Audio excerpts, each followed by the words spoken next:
The subject of this speech is a topic which has been discovered recently and which may not exist at all. I may be talking about something that does not exist. Therefore, I'm free to say everything or nothing. I, in my stories and novels, often write about counterfeit worlds, semi-real worlds, as well as deranged private worlds, inhabited often by just one person, while meantime the other characters either remain in their own worlds throughout or are somehow drawn into one of the peculiar ones. This theme occurs in the corpus of my 27 years of writing. At no time did I have a theoretical or conscious explanation for my preoccupation with these pluriform pseudo-worlds, but now I think I understand. What I was sensing was the manifold of partially actualized realities lying tangent to what evidently is the most actualized one, the one which the majority of us, by consensus gentium, agree on. Later that day, back home again, but still deeply under the influence of the sodium pentothal, I had a short, acute flash of recovered memory. Then, in mid-March, a month later, the total body of memories, intact and entire, began to return. You are free to believe me or to disbelieve, but please take my word on it that I am not joking. This is very serious, a matter of importance. At that time, I had no idea what I was seeing. It resembled nothing that I had ever heard described. It resembled plasmic energy. It had colors. It moved fast. It collected and then dispersed. But what it was, what he was, I am not sure even now.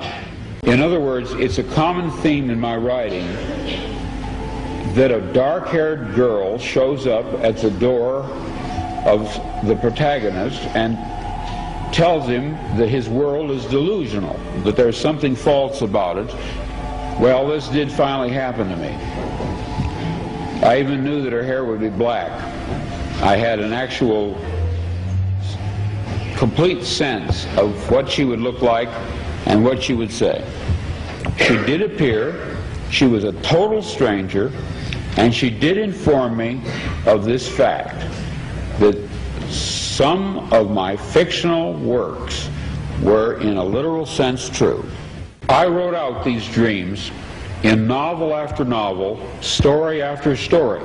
To name two in which this prior ugly present obtained most clearly, I cite The Man in the High Castle and my 1974 novel about the U.S. as a police state, called Flow My Tears, the Policeman Said.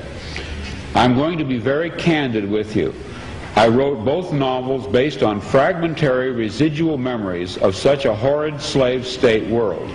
People claim to remember past lives. I claim to remember a different, very different present life. I know of no one who has ever made this claim before, but I rather suspect that my experience is not unique. What perhaps is unique is the fact that I am willing to talk about it. We are living in a computer-programmed reality, and the only clue we have to it is when some variable is changed and some alteration in our reality occurs. We would have the overwhelming impression that we were reliving the present, déjà vu, perhaps in precisely the same way, hearing the same words, saying the same words. I submit that these impressions are valid and significant, and I will even say this: such an impression is a clue that at some past time point a variable was changed, reprogrammed as it were, and that because of this an alternative world branched off.